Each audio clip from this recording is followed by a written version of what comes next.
Swayam Prabha. Digital India. Educated India.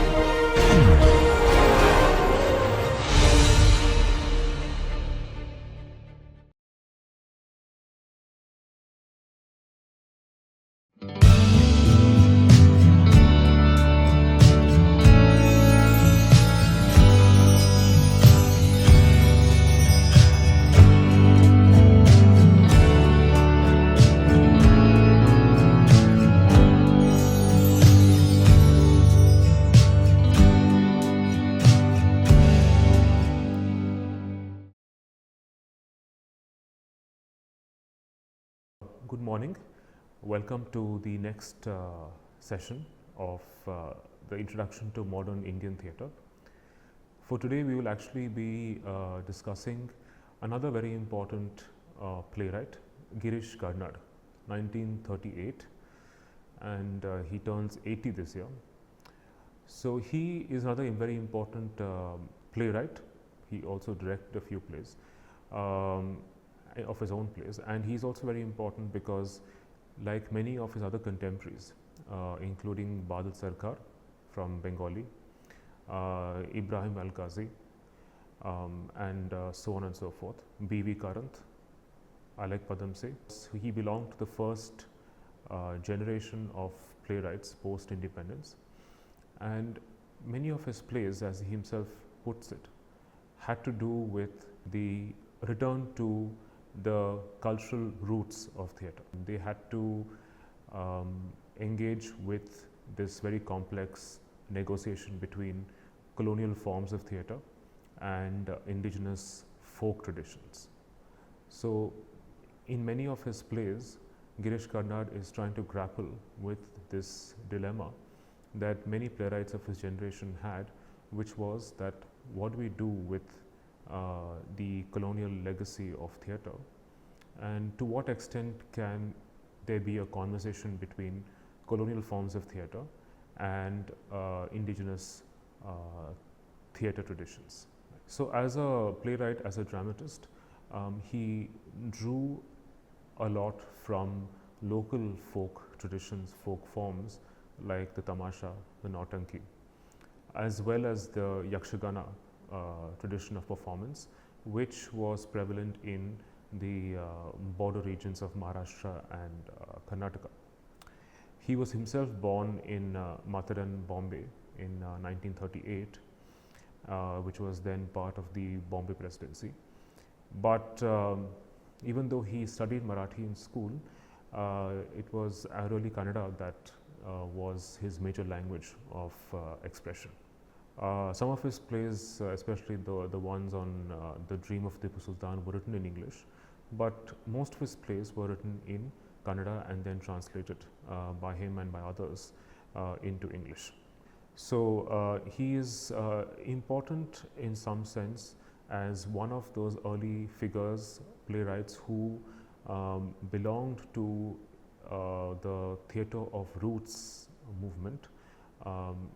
He may not entirely identify with the movement himself, but there are elements in his plays that suggest that he wished to draw from or incorporate certain elements of folk tradition or folk forms in his own theatre to very often introduce multiple frameworks of theatre, multiple narrative frameworks, and also in order to parody, ironize certain ideals like motherhood, like chastity, like fidelity, all these issues were in some sense parodied and ironized in his plays. So, for instance, if you look at his play on Tughlaq, right, which was written and published in 1964, again he draws on the idealist 14th century Sultan of Delhi, Muhammad bin Tughlaq, right, and that in some sense is also given a modernist twist. So, it's interesting to see how he draws from older historical figures and recasts them in a modernist idiom to talk about the idealism and the disillusionment of the Nehruvian era post-independence. Then there was this other very important play that we will be discussing today, which is Hayavadana 1971, which is again based on a theme drawn from the transposed heads, right? Which was initially, of course, a tale from the Katha Sarit Sagar, but was also then adapted into a novella by the German writer Thomas Mann, which was called The Transposed Heads in 1940.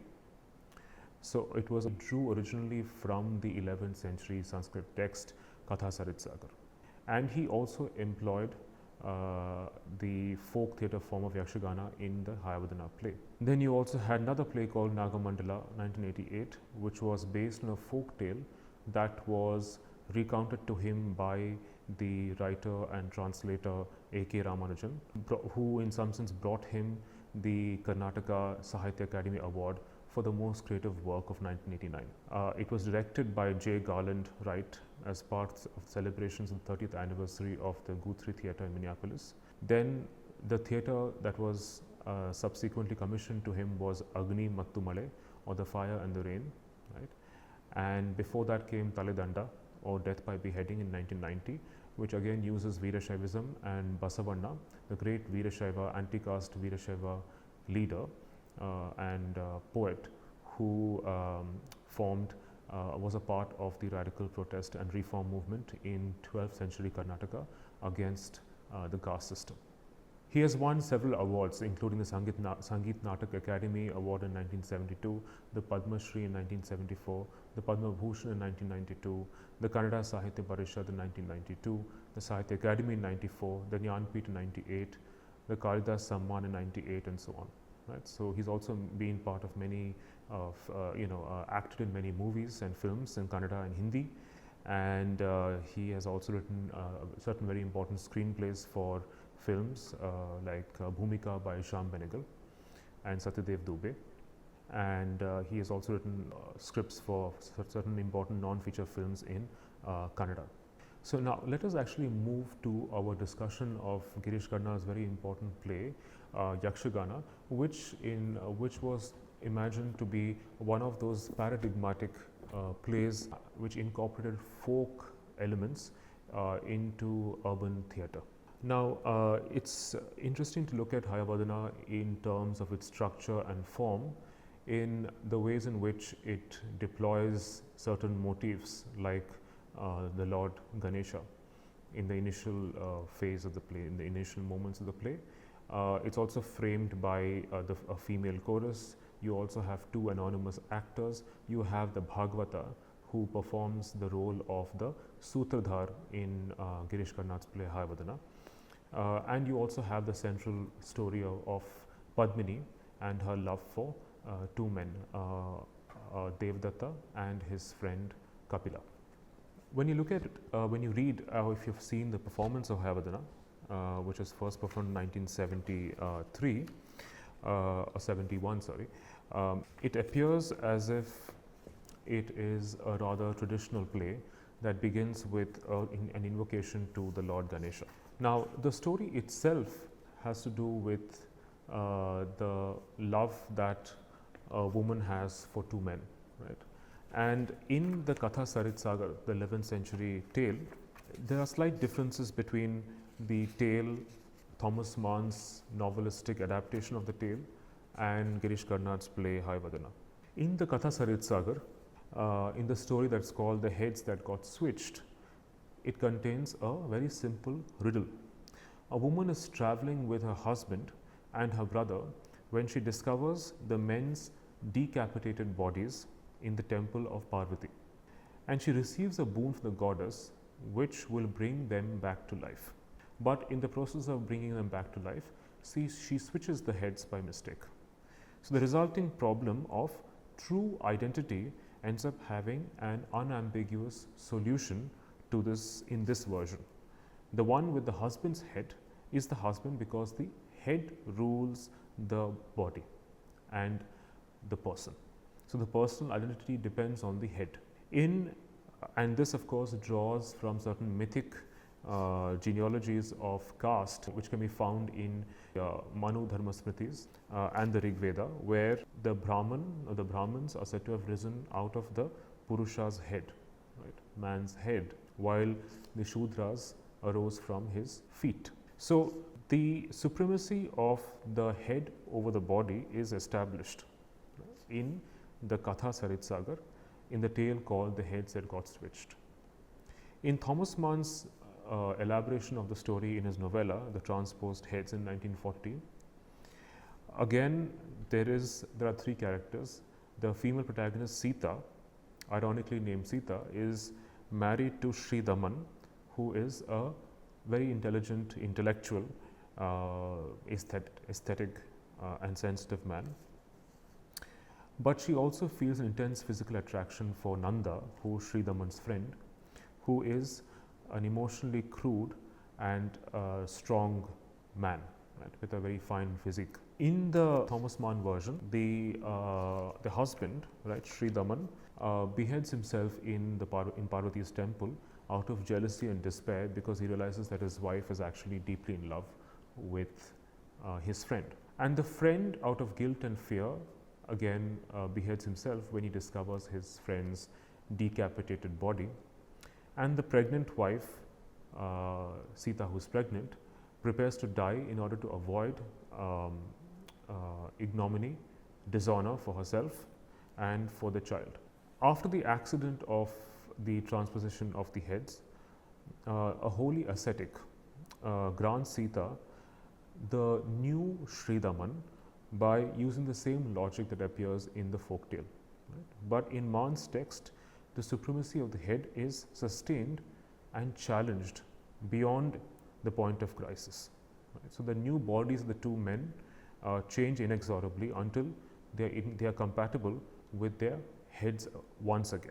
Right? So the bodies of the two friends also change until they're compatible with their heads. So Sri Daman, who is an intellectual aesthete, his head lies on Kapila's body, right? In this case on Nanda's body, and Nanda's body soon loses its athleticism, its physique, and becomes soft, while the reverse happens with Nanda's head, which is on Sri Daman's delicate body, which acquires musculature over time.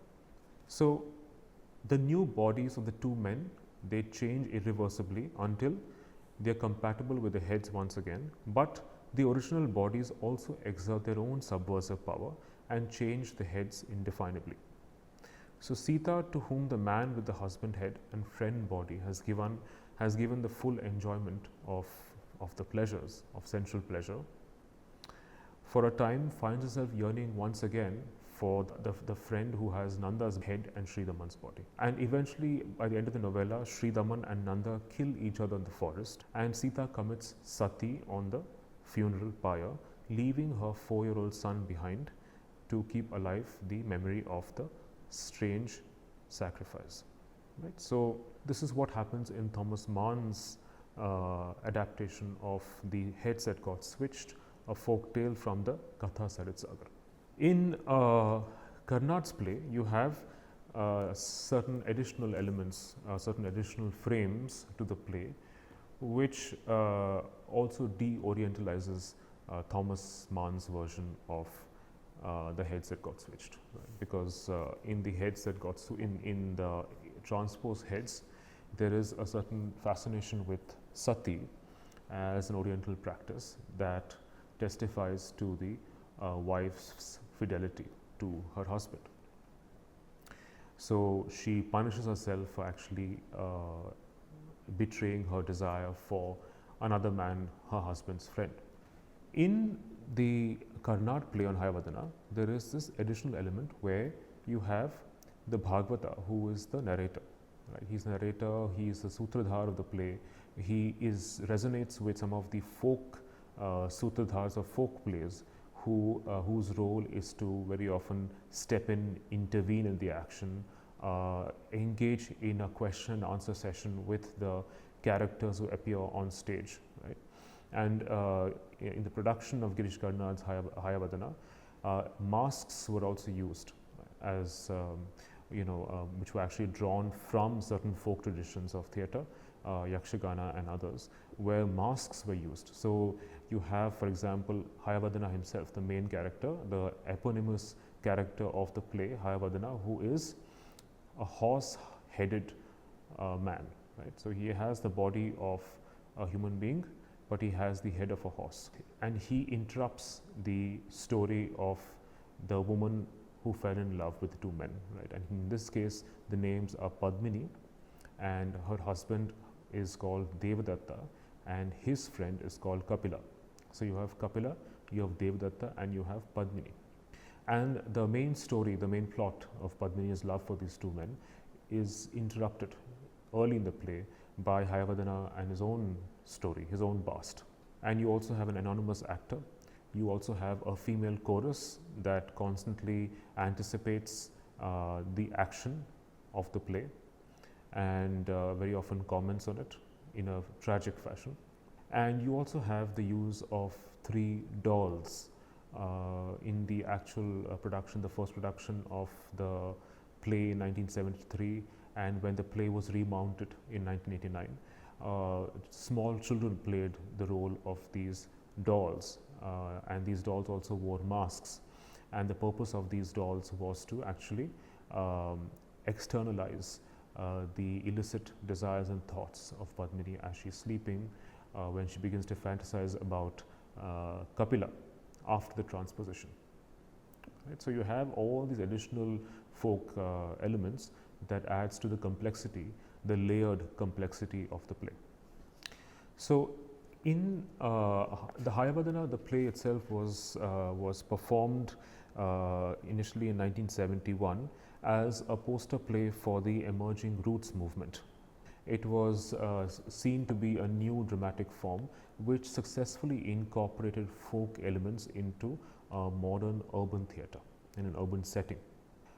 In the 1972 production by B.V. Karanth, there was the use of certain traditional performance elements from Yakshagana, which is a well-known genre of dance drama performed in Karnataka. And there was a very interesting hybrid quality to the play, which made it neither Indian nor exclusively Western. Right? In some sense, Karnataka wasn't interested in trying to get rid of Western elements of theatre, but was also trying to incorporate certain folk elements to produce a play which could not be reduced to either of these two categories of Western and Indian. In Hayavadana, the play focuses again on Padmini, who is attracted to Kapila, who is her very intellectual husband Devadatta's friend. Right? And Kapila has an athletic physique, and he's also the son of a blacksmith. Padmini herself is the daughter of a merchant, and Devadatta is a Brahmin. So there is already a prohibition on the possibility of Padmini marrying Kapila, because that would count as an intercaste marriage. Right? So it's already forbidden, and so she marries Devadatta, who is a Brahmin. And Devadatta, who grows jealous of, who discovers his wife's desire for Kapila, grows jealous and cuts off his own head in front of the Kali temple. In fact, he even promises to offer his head to Kali if at all he should acquire Padmini as his wife. Kapila later on finds his body, and he knows that he might be blamed for Devadatta's suicide because of his own desire for Padmini, and he ends up beheading himself too. And Padmini, who is again terrified of the gossip that will ensue, because she's worried that the world might think that the two men fought over a woman who was of a sexually disreputable character, ends up on being on the verge of killing herself, stabbing herself to death. But that is when the goddess Kali intervenes and stops her from killing herself. Right?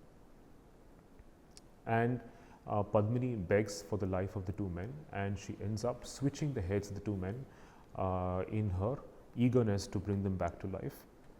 And so you have, she ends up with Devdatta, husband's body, being transposed with Kapila's head, while Kapila's body acquires Devdatta's head.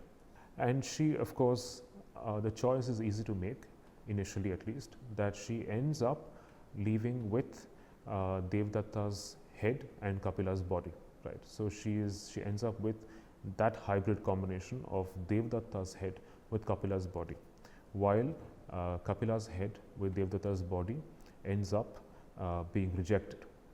And like in the Thomas Mann's adaptation of the transposed heads, Padmini later on, as time passes, she realizes that her husband's body is growing soft. It has lost its athleticism, because clearly the head governs the body, right? So he loses his athleticism, and he's no longer attractive to his wife. And she begins fantasizing about Kapila, whose body has also undergone a muscular transformation, right? Who's become athletic the way he used to be. And there's also the predicament of the child, because when Padmini is pregnant with her son, the question of paternity becomes a riddle which cannot be answered. So, did Devdatta's body produce the child, or did Devdatta's mind produce the child? Right. So it's not clear, right? But the difference lies here, that while Thomas Mann's novella, right, is a philosophical rendition of The Heads That Got Switched, Hayavadana places this debate, this dichotomy between mind and body, as a dichotomy between self and other, right? So while in Thomas Mann there is a battle reigns between, lasts between the head, the intellect, and the body and its emotions. In the Hayavadana, the dichotomy between the opposition between mind and body is couched as a dichotomy between self and other, which is placed within the social and political context of post-independence India. So the Bhagavata, who is the Sutradhar of the play, the narrator or singer, as he's about to introduce Padmini's story, he is interrupted by an actor who runs on stage yelling that he has just seen a talking horse, right? And no one believes it. They are incredulous, and they wonder how a horse can talk. The shocked actor swears that he saw a horse talking to him, which is when Hayavadana appears on stage, and he's wearing a horse's head or a horse's mask and a man's body. And they still don't believe that he is a hybrid cross between a horse and a man, and they try to remove what they think is a mask, and they're unable to. And they realize that the mask is the actual real face. So his story, Hayavadana's story, offers another perspective on the divided self, right, which frames the central plot of the play by appearing both at the beginning and at the end of the play. Hayavadana is trying to unite his body and his head, and this dilemma between the body and the head is expressed in terms of nationalism and Indianization, which is why Hayavadana says initially, I took an interest in the social life of the nation, civics, politics, patriotism, nationalism, Indianization, and the socialist pattern of society. Right? That's what he tells the Bhagavata. But where is my society? Where? You must help me become a complete man. So by the end of the play, Hayavadana is desperate to become a complete person, right? And of course, he then chooses to transform himself entirely into a horse, but he's unable to actually lose his voice. So even though he's almost able to transform himself into a horse, he's unable to lose his voice. And his voice by the end of the play is also silenced and stifled. All he can do by the end of the play is to recite the national anthem. And this again becomes a remark on the politics of nationalism, the exclusionary politics of nationalism, and the deep sense of disillusionment that the youth feel, the once idealistic youth of pre-independence India feel post-independence. So the entire romanticism of the freedom movement is lost once independence is won and once reality strikes. So the Hayavadana is himself the child of a princess and a celestial being who takes the form of a horse, who then after 15 years of marriage is miraculously transformed back into his celestial form. So he is a product of miscegenation of this cross species breeding between a princess and a horse. And he comes from two different worlds, human and animal, but he feels like he belongs to neither of these two worlds.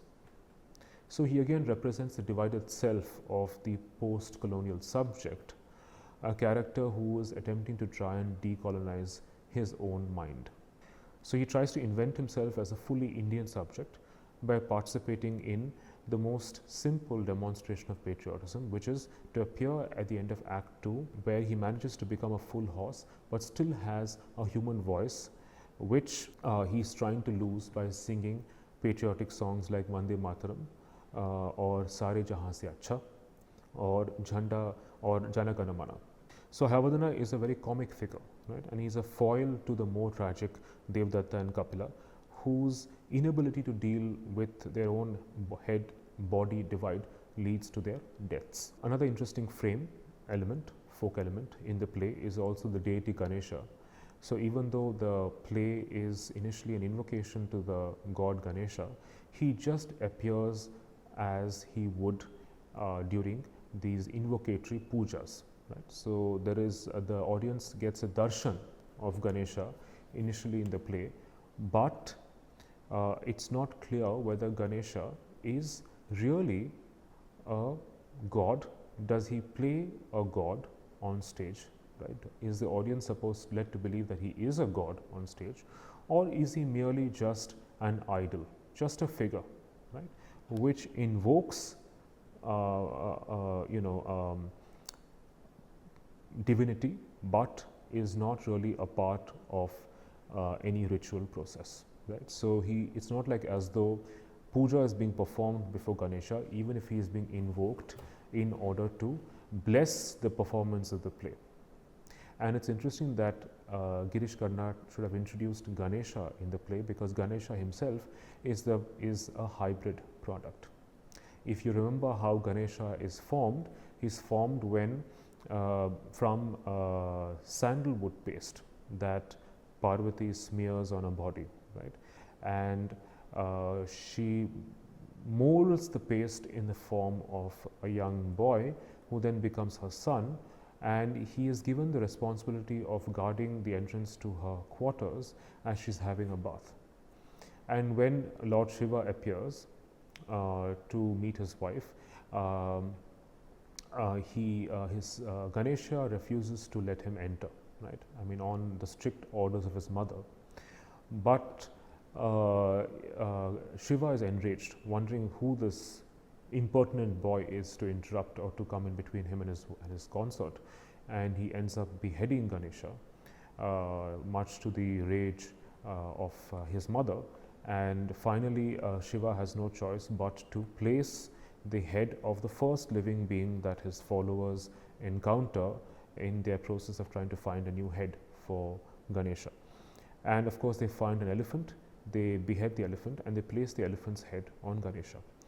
And it's interesting that Ganesha is also being worshipped today as a hybrid product, not as a human being, but as a hybrid product, someone who rises above his physical identity as a human being or as an elephant. So he's being acknowledged as a hybrid. So the initial invocations to Ganesha in the play Hayavadana suggest that the irony of Ganesha, that in some sense Ganesha is he's believed to be on one hand the god of completion, of perfection. He is an auspicious god who is the remover of obstacles to any new task that has to be accomplished, and yet he is himself imperfect. He has one broken tusk, and he sits on a mouse, and he is decorated with a snake. And so the Bhagavata, who is commenting on the placing of Ganesha at the beginning of the play, is not able to understand How is it that someone who looks incomplete can be the god of completion, of perfection? And he tries to rationalize that by saying that perhaps it's the limitation of human knowledge itself that doesn't allow us to understand the mystery, the power of divinity, of Ganesha. So, in the beginning of the play, Hayavadana recounts his own past as the product of a princess and a celestial being who takes the form of a horse. And then ultimately, when the princess is married to the white stallion, she lives with him for 15 years, and it's only after that that the celestial being reassumes his original form. And after he's released from his curse, the Hayavadana's father asks his mother to accompany him to his heavenly abode, but she refuses, and she offers to come to heaven with him only if she's blessed to become a horse. If he becomes a horse again, right? Because she's only in love with the horse and not with the man, right? And so he curses her to turn into a horse. So the princess herself turns into a horse, and she escapes. She runs away. And so the child is only left behind. And in a rather humorous conversation with the Bhagavata, Hayavadana, again, Girish Karna is also trying to poke fun at the pieties of not only nationalism but also of religion and Hinduism, because Hayavadana tries to seek redemption from various holy Hindu holy places like Banaras, Rameshwaram, Gokarn, Haridwar, Gaya, Kedarnath, and so on, and is not able to find any kind of redemption, purification from these different places because he's unable to actually transform himself completely into a human being or a horse, right? So he's condemned to remain in that hybrid state as half horse and half man. Then the play recounts the story of Padmini and her love for the two men, and how in her love for the two men she accidentally ends up transposing the heads of Kapila and Devdatta. Right. So, unlike many of the urban realist plays that we see in L.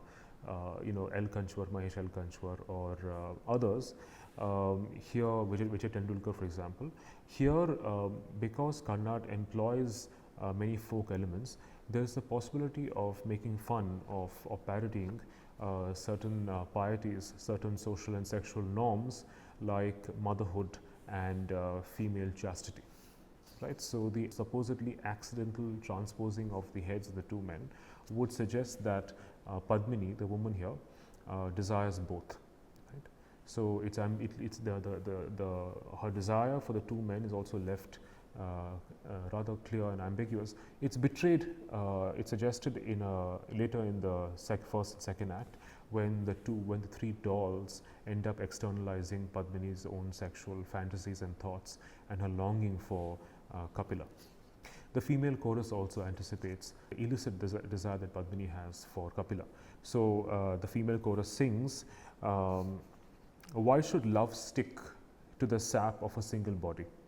When the stem is drunk with the thick yearning of the many-petaled, many-flowered lantana, why should it be tied down to the relation of a single flower?" And later on, the female chorus again sings, "A head for each breast, a pupil for each eye, a side for each arm. I have neither regret nor shame. The blood pours into the earth, and a song branches out in the sky." Again, anticipating Padmini's illicit desire for Kapila and the dilemma that she faces as a married woman who desires another man.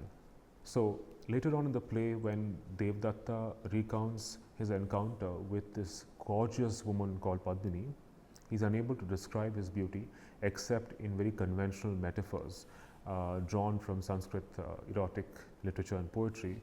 Often compares her to a lotus. Of course, the Kannada is also trying to make fun of the conventions of Sanskrit poetry, when Kapila echoes and repeats and anticipates Devdatta's similes and metaphors to describe Padmini's beauty.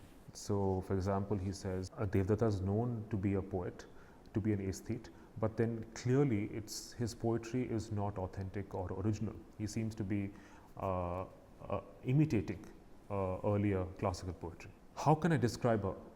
Devdatta says to Kapila. Her forelocks rival the bees. Her face is, and this is all very familiar to Kapila, and he joins in with great enjoyment. They both repeat together, is a white lotus. Her beauty is as the magic lake.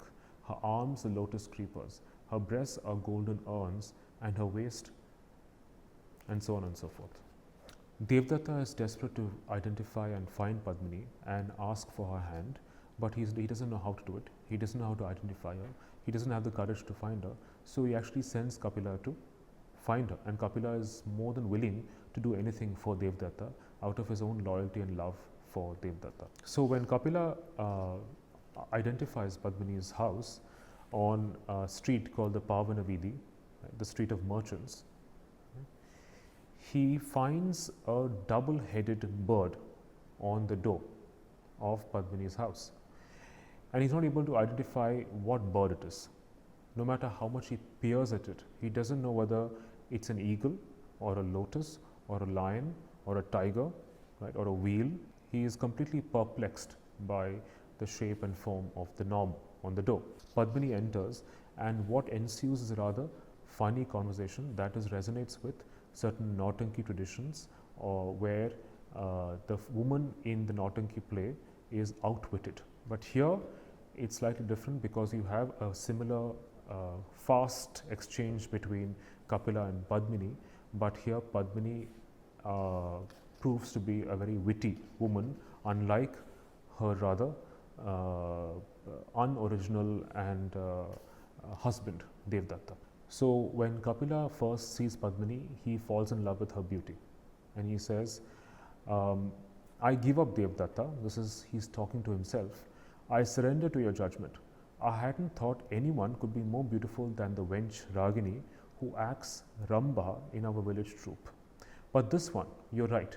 She is Yakshini, Shakuntala, Urvashi, Indumati, all rolled into one. Padmini says, you knocked, didn't you? Kapila, yes. Padmini, then why are you gaping at me? What do you want? Kapila, I just want to know whose house this was. Padmini, whose house do you want? Kapila, this one. Padmini, I see. Then who do you want here? Kapila, the master. Padmini, do you know his name? Kapila, no. Padmini, have you met him? Kapila, no. Padmini, have you seen him? Kapila, no.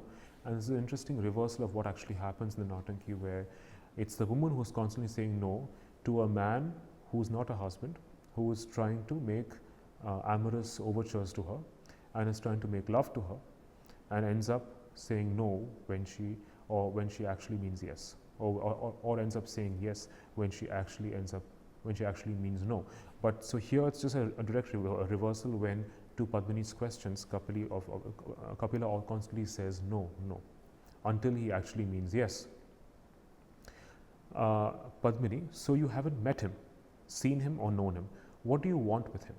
Kapila, aside to himself, she is quite right. What have I to do with him? I only want to find out his name. Padmini, are you sure you want this house, or were you? Kapila, no, I'm sure this is the one. Padmini, pointing to her head, are you all right here? Kapila, taken aback, yes, I think so.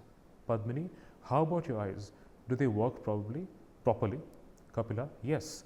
Padmini, showing him 4 fingers, how many? Kapila, 4. Padmini, correct. So there's nothing wrong with your eyes. As for the other thing, I'll have to take you on trust. Well then, if you're sure you wanted this house, why were you peering at all those doors? And what were you mumbling under your breath? Right? So, and finally, of course, Kapila has no choice but to tell him that he is here on behalf of his friend Devdatta, which is when Padmini discovers the real reason for why he is here, and she runs away bashfully because she realizes that he has come on behalf of his friend to ask for her hand in marriage. The Bhagavata, as the Sutradhara of the play, always appears at moments in the play when it's not possible for the characters themselves to express or speak. Right? So there's a point when, after the match has been made between Padmini and Devdatta, the Bhagavata steps in to say that this could only have been the most logical and natural conclusion, right? Because this is the only way in which a marriage could have been possible, because Padmini could never have married Kapila, who was the son of a blacksmith. Right? So, a legitimate union would be between Padmini, the daughter of a merchant, and Devdatta, who is a Brahmin. Need one explain to a wise and knowing audience what followed next? Padmini is the daughter of the leading merchant in Dharmapura. In her house, the very floor is swept by the goddess of wealth. In Devdatta's house, they have the goddess of learning for a maid. What could then possibly stand in the way of bringing the families together? Padmini became the better half of Devdatta and settled in his house. Nor did Devdatta forget his debt to Kapila. The old friendship flourished as before. Devdatta, Padmini, Kapila. To the admiring citizens of Dharmapura, Rama, Sita and Lakshmana. Right? So, it seems as though Kapila has been reduced to the status of a brother-in-law.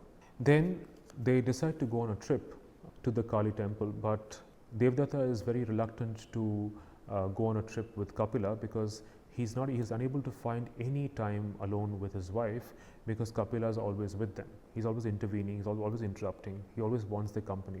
So, he is trying to get rid of Kapila, despite the fact that he loves Kapila as his own friend. And at this point in the play, Padmini is already pregnant, right, expecting their first child. So, they decide to go to the Ujjain fair on a bullock cart, and on the way they stop at a temple. The journey to the fair is on a very bad road. Right? There are lots of potholes and rocks, and they have to stop because Padmini is pregnant and they're worried about her health and the health of the child. And they stop in front of a temple. On the journey, Padmini admires Devdatta as he rides the cart. She also admires his muscles, much to Devdatta's own jealousy. When she asks him to bring her a flower that they discover on the way. It's called the Fortunate Lady's flower. It's a beautiful flower that Padmini wants, and she asks Kapila to climb the tree and bring her those flowers. And that is when she ends up admiring his physique. And Devdatta, who was jealous at the sight of his wife's desire for Kapila, decides to give up his life. Now, it seems as though Devdatta wants to give up his life because he had promised to offer his head to the goddess Kali if ever Padmini were to become his wife. But it also becomes clear that it's being done out of sheer insecurity and jealousy. So he says, to addressing the goddess, he says that, "Give me strength." In fact, it's a temple to goddess Kali, and he prostrates himself before the goddess and he says, "Bhavani, Bhairavi, Kali, Durga, Mahamaya, mother of all nature, I had forgotten my promise to you. Forgive me, mother. You fulfill the deepest craving of my life. You gave me Padmini, and I forgot my word. Forgive me, for I am here now to carry out my promise." So all the characters seem to, in some sense, conceal their true intentions for what they do, and what they apparently seem to be doing, what they apparently seem to be saying or claiming, does not match with their own unconscious, secret insecurities and jealousies and desires. Great indeed is your mercy. Even in this lonely place, some devotee of yours, a hunter perhaps, or a tribesman, has left this weapon. Who knows how many lives this weapon has sacrificed to you? And so, saying that, he beheads himself with a sword. And Padmini and Kapila are waiting for him, and after a while they begin to wonder where he is. And she sends Kapila to go in search of him, and Kapila goes, and when he discovers that his friend has beheaded himself, he is very, very upset and laments the loss of his dear friend. And then he realizes that he would have to behead himself to spare himself from the society's censure and criticism. He says, "You've cut off your head. You have cut off your head. Oh, my dear friend, my dear brother, what have you done? Were you so angry with me? Did you feel such contempt for me, such abhorrence? And in your anger, you forgot that I was ready to die for you?"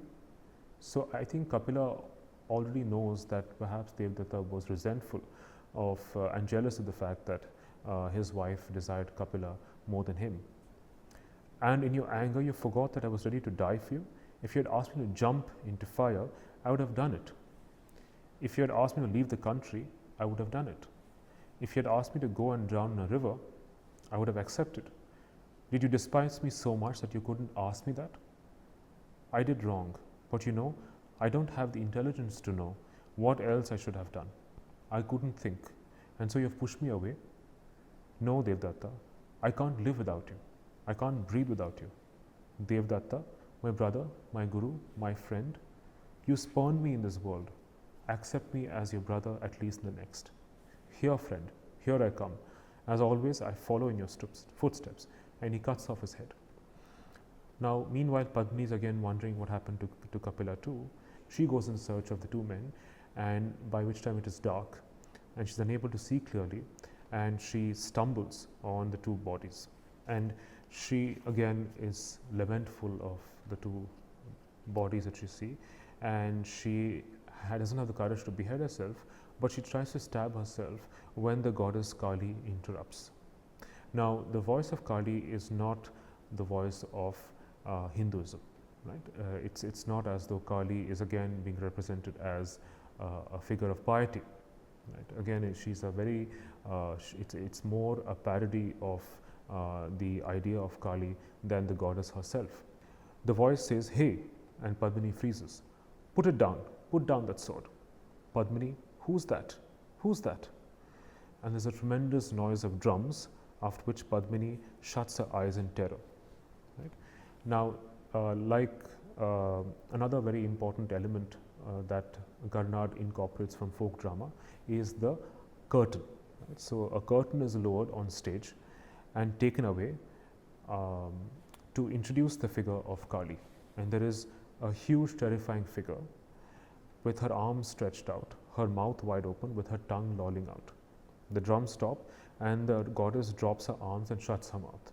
It becomes clear that she has been yawning, and this is exactly what the stage directions say, to parody, to make fun of the solemnity, the fierce ferocity of Kali. Kali completes the yawn saying, "All right, open your eyes and be quick, don't waste time." Padmini says, "Mother, Kali."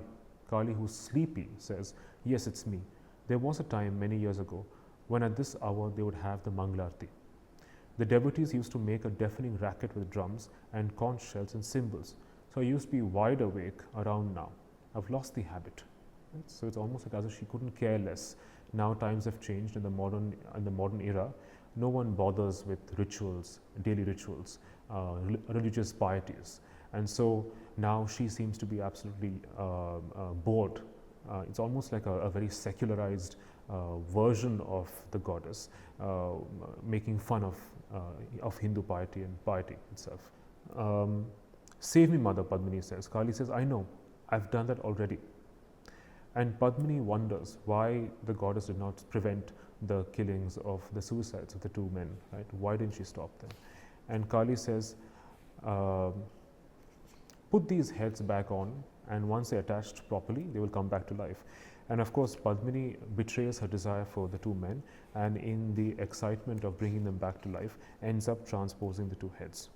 And when Padmini wonders why Kali did not stop the two beheadings, Kali says, "The rascals, they were lying to their last breaths." Again, Kali's voice is there to actually expose the hypocrisy, the pretense of these two men who pretend to make these large claims of piety and sacrifice, but actually end up revealing how insecure they were over their desire and love for Padmini. "The rascals, they were lying to their last breaths.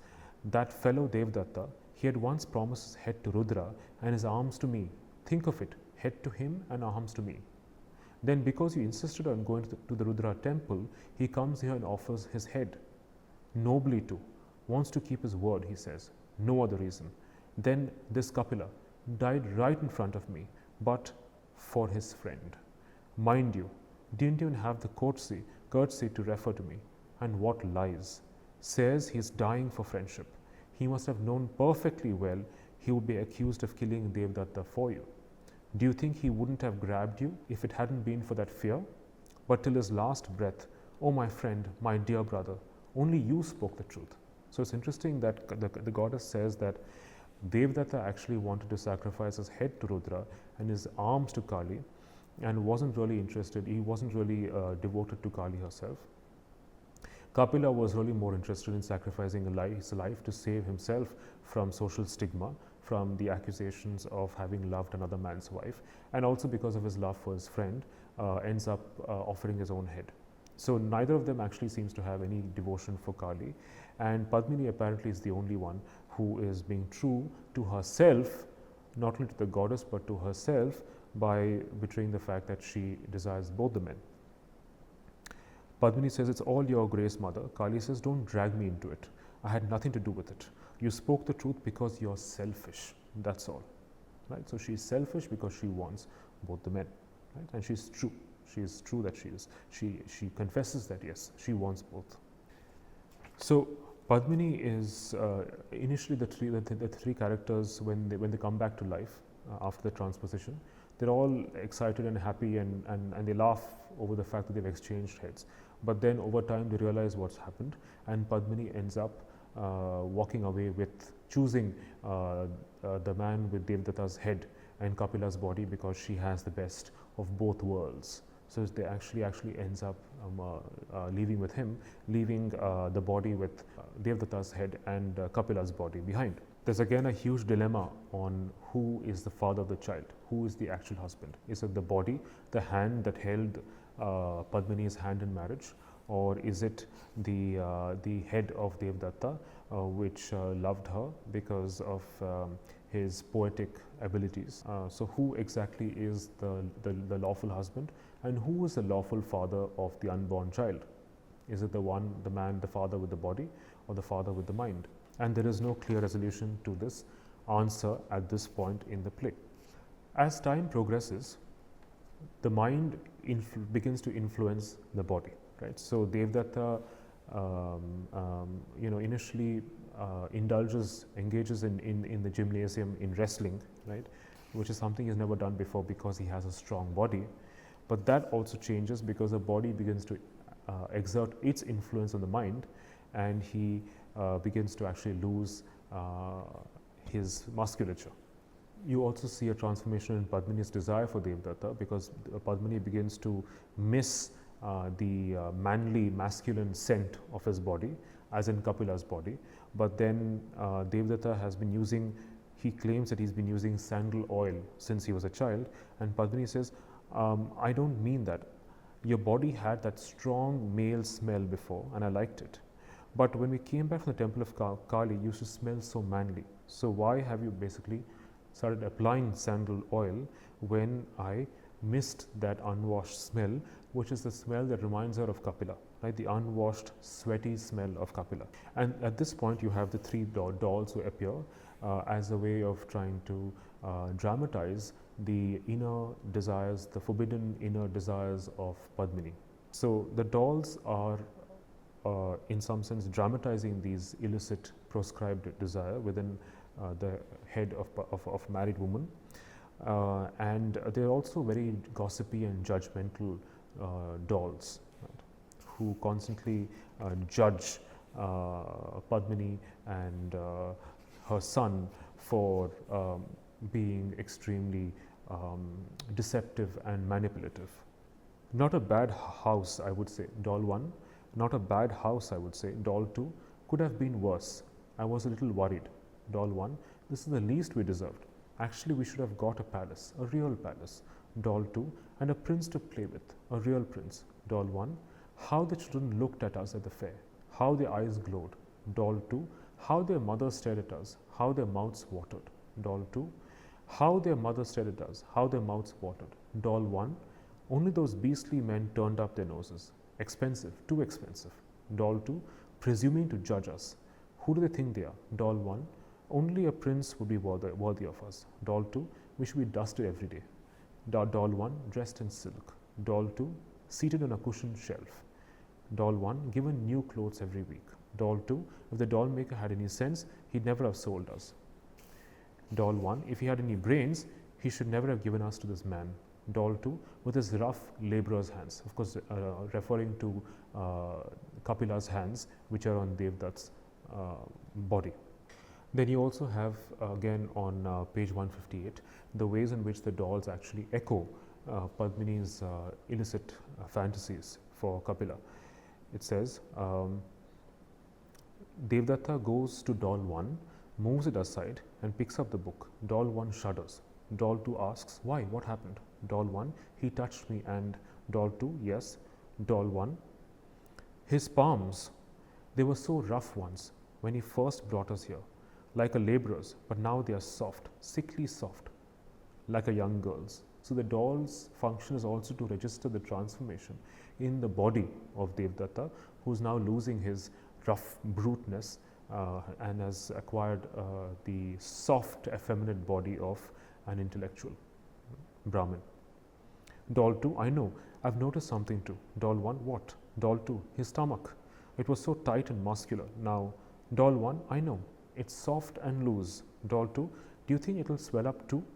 Doll 1, holding its hands in front of its stomach to suggest a swollen belly, it will swell a little. Doll 2, holding its hands a little further in front, then more. Doll 1, even further, more, and doll 2, even further, and more until doll 1, if it's a woman, doll 2, there'll be a child. Doll 1, and if it's a man, doll 2, bang. They roll with laughter. So it's suggesting registering the bodily transformation in Devdatta, but it's also suggesting Padmini's growing dislike or distaste for Devdatta's increasingly body that's quickly losing its definition. A continuation of that fantasy. Doll 1, hey. Doll 2, yes. Doll 1, look. Doll 2, where? Doll 1, behind her eyelids, she's dreaming. Doll 2, I don't see anything. Doll 1, it's still hazy, hasn't started yet. Do you see it now? Doll 2, eagerly, yes, yes. Doll 1, a man. Doll 2, but not a husband. Doll 1, no, someone else. Doll 2, is this the one who came last night?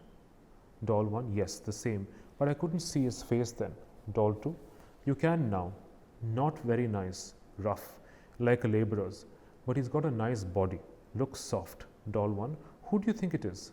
Doll 2, it's fading. Remember the face. Doll 1, it's fading. Oh, it's gone. Doll 2, and she wouldn't even remember it tomorrow. And so on. That is Padmini's longing for Kapila. But what she tells Devdatta is something very different. She says, what are you afraid of, Devdatta? What does it matter that you're going soft again, that you're losing your muscles? I'm not going to be stupid again. Kapila's gone out of my life forever. I won't let him come back again. Kapila, what could he be doing now? And this is to herself. Where could he be? Could his body be fair still and his face dark? Devdatta changes, Kapila changes, and me. So while the two men seem to change, right, in their respective ways, Padmini doesn't seem to change because she still desires Kapila throughout the play. Padmini decides to take her son out on a trip to the forest, and that is where they discover Kapila after a long time. And here again, Padmini is unable to actually acknowledge her desire for Kapila openly because she's a married woman, and the Bhagavata steps in to actually speak for Padmini. He takes on Padmini's perspective, and when Kapila asks Padmini that why have you moved away from Devdatta, why have you come here? And Bhagavata says on Padmini's behalf, how could I make you understand? If Devdatta had changed overnight and had gone back to his original form, I would have forgotten you completely. But that's not how it happened. He changed day by day, inch by inch, hair by hair, like the trickling sand, like the water filling the pot. And as I saw him change, I couldn't get rid of you. That's what Padmini must tell Kapila. She should say more, without concealing anything. Kapila, if that Rishi had given me to you, would I have gone back to Devdatta someday exactly like this? But she doesn't say anything. She remains silent. Right? So she remains silent. She's not very sure her desire for the two men remains, and it's not very clear what would have happened if the reverse had happened. If she had chosen the body with Kapila's head and Devadatta's body, what would have happened? So the two men remain substitutable. They remain substitutes. They remain interchangeable to each other for Padmini's desire. You also see the influence that the body has on the mind. Right? So when Kapila says, this body is mine, right? She says, he talks about his own body, Devadatta's body, which has been transformed by his hard labor. He talks about the memories that his body has. The body of his, Devadatta's body, bears the memories of Padmini's touch. Right? So he says, one beats the body into shape, but one can't beat away the memories trapped in it. Isn't that surprising that the body should have its own ghosts, its own secrets, memories of touch, memories of a touch, memories of a body swaying in his arms, of a warm skin against this palm, memories which one cannot recognize, cannot understand, cannot even name because this head wasn't there when they happened. Right? So the body isn't subordinate to the head. It also seems to have its own autonomous life, its own bodily memory. Right? So the body can remember the touch of Padmini, but the head cannot. And later on, when Devadatta and Kapila meet, they realize that they have both been transformed by their heads and their bodies. They almost begin to resemble each other, but then they realize that they have betrayed each other. They're not able to live with each other in themselves. Right? So Kapila is not able to bear the fact that he has Devadatta's body, and Devadatta is not able to bear the fact that he has Kapila's body, and that they have both been transformed by the transposition, and the fact that they both desire Padmini and Padmini desires both of them. So it's not possible for them to live together. Right? So they end up having a fight, a duel, in which they end up killing each other. So they're unable to actually reconcile the dilemma between head and body, and they end up killing each other. And Padmini herself burns herself on the funeral pyre by committing sati. But since sati is traditionally meant to be performed by the faithful wife of a man who has died, a woman who proclaims or claims her fidelity to her husband, here the sati is Padmini, who is committing a sati for the two men, both of whom she loved and desired. Thus, the Bhagavata says, thus Padmini became a sati. India is known for its pativratas, wives who dedicated their whole existence to the service of their husbands, but it would not be an exaggeration to say that no pativrata went in the way Padmini did, and yet no one knows the spot where she performed sati. If you ask the hunting tribes that dwell in these forests, they only point to a full blossomed tree of the fortunate lady. It's the same flower, the same flowering tree that Padmini had admired earlier on their trip to the Ujjain fair, and when she asks Kapila to bring her the flower from the tree. They say that even now on full moon and on new moon nights, a song rises from the roots of the tree and fills the whole forest like a fragrance. So in some sense, this is also a satire, a parody of the very ritual of sati, which is meant to be conducted, performed by a wife who is faithful to her only husband. And the play is framed, as I mentioned earlier, by Hayavadana's predicament as a symbol of the post-colonial subject, where again he reappears towards the end of the play, desperately trying to get rid of all human signs. So he is not able to get rid of his voice, and he can only use his voice to sing the national anthem. They are also left with Padmini's son, who has been abandoned and orphaned by the death of his parents, and the predicament of the son is also like the predicament of Hayavadana, because he is also the future of the nation. He symbolizes the future of the nation, right? So Hayavadana does not know what the future has in store, right? Because he becomes that hybrid post-colonial subject who's disillusioned with the future, right? And has lost the romanticism, the excitement of the freedom struggle, and is the legatee of a hybrid legacy, right, of the colonial and the indigenous. Right. So he says that he had actually begged a goddess to make him complete. And the goddess appeared very prompt and looked rather put out. She said, rather peevishly, I thought, why don't you people go somewhere else if you want to chop off your stupid heads? Why do you want to come to me? I fell at her feet and said, Mother, make me complete. She said, so be it, and disappeared. And so that's the goddess Kali makes Hayavadana into a horse, but a horse with a human voice that is condemned to chant or sing only the patriotic songs or the national anthem. Thank you.